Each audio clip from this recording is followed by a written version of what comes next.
Hi friends, मी भूषण पाठरे। आज मी चाललो आहे शेतात, म्हणजे शेतामध्ये चाललो आहे भात आवाया।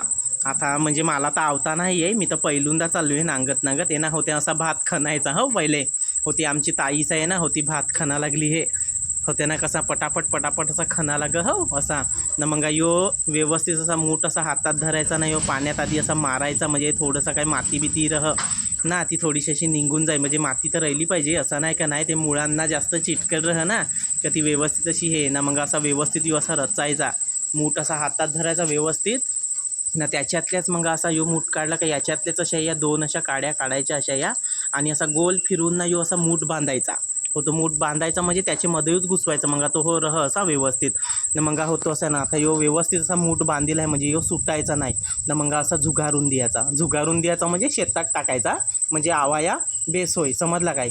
म्हणजे झुगारून नाही तर तुम्हाला वाटेल झुगारून दिला का काय ना। मग यो असा व्यवस्थित असा रचायचा, म्हणजे होते आपण बीजे शेतात घेऊन जाऊ शकत टपात व्यवस्थित रचायचा, म्हणजे पडला नाही पाहिजे असा व्यवस्थित रचून ना बीजे शेतात घेऊन जायचा। आता होतो ना निघाला हे यो डोक्यावर टप घेऊन ना निघाला हे। आता होते शेतात आणून टाकलेत। आता ही ना कशी आमची घरची ना कोडी कशी आवा लागली ती। आता भात जे खंज ना त्याला खन्नी सांगत ना, होते भात लावजं ना त्याला आवनी सांगत हो। लक्षात ठेवा ना, कसा आवा लावला हे तुम्हाला तर माहीत हवा, तुमच्या इकडं तर आवजं हवा तर तुम्हाला बऱ्यापैकी माहीत हवा, आणि माझ्यापेक्षा तर तुम्हाला माहीत हवा आवनी कशी कर्जती। मी तर काय कवा करेल नाही, मी आता पहिल्यांदा आलो आहे इकडं आवनी ना गया। आता होत्या सगळं लावून झाले ना, कसं एक लाईनीत व्यवस्थित लावेल आहे।